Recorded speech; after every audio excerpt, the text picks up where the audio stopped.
Hello there, ladies and gentlemen, and man, welcome back to Pathfinder Plays. It has been a while since I have done a Dead Matter random questions from the Discord episode, but here we are. So let's just get right to the point and get to the questions. Jax1234 asks, will there be books to write in? And Onyx says, yes, there's character journals. So you can't just write in any book. There's specific journals to your character that I guess you could write in. Jake the Gaming, there will be ambient sound in the wild forest and other places that have different soundtrack? Strange formed question, but valid. Onyx says yes, it will change based on the environment. Very good. Industrial areas will sound different than forested areas, will sound different than urban areas. Uzimadia says, basically, will we be able to tell the difference between player zombie models and regular zombies, or will they all look the same? Onyx down at the bottom here says, oh, there will be differences, but hopefully they will both look good. Player ones might be more detailed though, you can loot their corpses as well. And then also smudged in here is something, place, can I dig my friend's grave if they get shot and killed? And Wolf Festive Chester says, no digging / ground deformation, which we have already covered ground deformation in these videos. Let's continue. Jakku, will I be able to hop out of a car at full speed and take no damage, or how will that work? Kinda sounds like H1Z1 right there. And Onyx says, you would take damage, it's what you get for jumping out of a car. I agree. The same answer to all three of these questions is yes. Can you jump out of your car at 170 miles per hour? Yes. Will people be able to tow my sign away? Yes. Any chance of examples of metagame stuff, like will there be random gunshots not discharged by players that can attract / form a horde? Yes. LotDog7682, if I throw a Molotov at a player, will they just use regular meds to heal, or will they need burn treatment? Onyx says you'd need a lot of antiseptic and bandages at the least. The Node, with electricity, is it possible that the backup generators inside larger buildings will be usable? Hivik Hank says some buildings may have generators that you can get running. Now, in terms of actual power supply, I know that there's a power plant in the game that you can take control of, and there's still, I think, some unknowns with how that'll work, whether it'll be a grid-based segment where you can choose what parts of the city or area you want to actually run, or if it's just a switch where you can just power everything up or power everything down. But even if you can't, like say you're in a rural environment and you're kind of off the grid, you're off the power plant grid, but you want power to your building, you very well may be able to find a generator, bring it to that location, power it up that way if it's plausible to do so. Or, as Havoc Hank here says, some buildings may have built-in generators that you can get running regardless. I'm Tyrone. Question, will the game be focused more on nature surviving or urban areas and solving mechanical problems? Onyx says, I'd say the latter, with the focus on reclaiming buildings, but the former is a valid playstyle. So if you guys want to stay in the forest and be a lone wolf and live off bear and deer meat and wear wolf pelts and snipe at players from a distance, guess what? You can do that. You don't need to talk to a single person your entire playthrough. But obviously, the game, for replayability purposes, setting it apart from everyone else, it's going to want you to get into the urban areas, get into the landscape, talk to the NPCs and the factions and players, team up, reclaim buildings, all that good stuff. Also, if you live in the forest, you can also build like a temporary shelter, I'm pretty sure. Dom66095, will there be a main storyline? Reggie Bless, clap. Says, not like a main quest line, no, but there will be stories involving factions. What happened before the outbreak, what the world is going through after the outbreak. Certain locations will have their own stories to tell, etc. And I did listen to a bit of one of the interviews that Atomic Duck did, and he was talking to Reggie here about the lore. And Reggie's goal, I'm pretty sure, is he doesn't want the DayZ feel of a copy and paste building where you go in there and there's no story to tell, or there's small, vague Easter eggs, which the Easter eggs in DayZ, if you never played Arma 2, you're not going to understand them anyways. They're all over the place, but no one knows. But here with Dead Matter, they're not Easter eggs, they're story, they're notes, there's pictures, there's journals and diaries.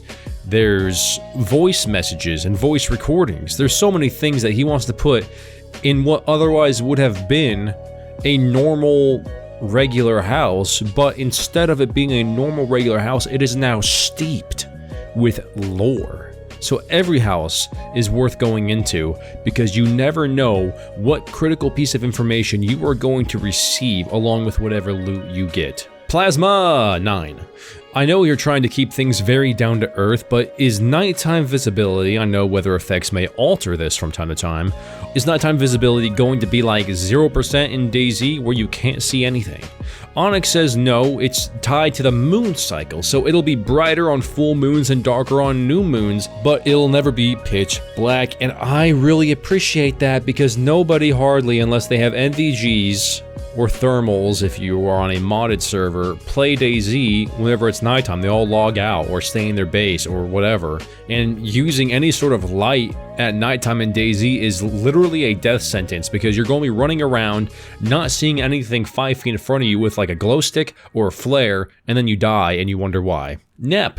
How are players stopped from walking off the map? Invisible walls with a turn back warning, sign, grace period for the closed alpha, impassable river and mountains for the full game. I love both those ideas. You don't need to worry about that in all of the nuances and the fancy blending in of an out-of-bounds zone. Kind of like how they have in Skyrim where it's just a road leading out of the area. But Dead Matter, it actually does it better because Skyrim allows you to get to those areas, which they kind of have to with the way they design the map. But here in Dead Matter, you can't even get to it. There's an impassable river or a mountain, as they said. You can't get to the point to where it says turn back. You just can't physically go there. Although I will say, if it's an impassable river and mountains, I'm wondering how that'll be with planes, because you can get to the mountains with a plane, so I'm assuming there will be a turn back period if you're in a plane flying that way. I don't know, we'll see how it goes. Dom66095, will you be able to make your own vehicle, like take it apart and build a better one and add things on it? Havoc Hank says there's no car crafting if that's what you mean, which it makes sense to not have that for this style of game, because what person, even if it was a mechanic in a post-apocalyptic setting, would be able to disassemble a vehicle, reassemble a vehicle with other assembly parts of other vehicles and make a better one, while under constant threat of people and zombies and wildlife and the random occurrences, weather? Dom says, could you make your own faction with NPC and players in it? Onyx says no, but you can group up with friends and eventually recruit AI to your base. It wouldn't be a faction though. Factions in Dead Matter are a very specific thing. There's legitimate labels and titles to the established factions that are in this game. Some may be there, some may not. It depends on how the world evolves. But the point is that you can't make your own faction because the factions are hardwired into the game to evolve to become or not to become. It just depends. But like he said, you can have a group and a base, and you can recruit AI to your base. I don't think they can go out with you and form your own caravan type of thing, but you can have sort of a group, non-official faction at your base. Oblivion Z, can you make scary zombies like crawling on all fours and making hissing noises? Lol. Havoc Hank says there aren't plans for zombies that move on all fours. If they did, that would be absolutely terrifying. Gooblin, any plans for contaminating / poisoning stuff? Would be funny to break into someone's house and contaminating a blood bag with the zombie virus, or poisoning food and leaving them there to use those items later. And Havoc Hank says no plans for poisoning. I'm just saying, you guys know how everyone playing DayZ gets pissed off whenever they drink a bottle of water and then they get like some sort of virus or infection from it? Yeah, imagine that, but in your own base, with your own blood bag that somebody else contaminated. It would be so... people would be so mad. Justice, about food and drink. They said you can't die of not feeding, but I'm not sure.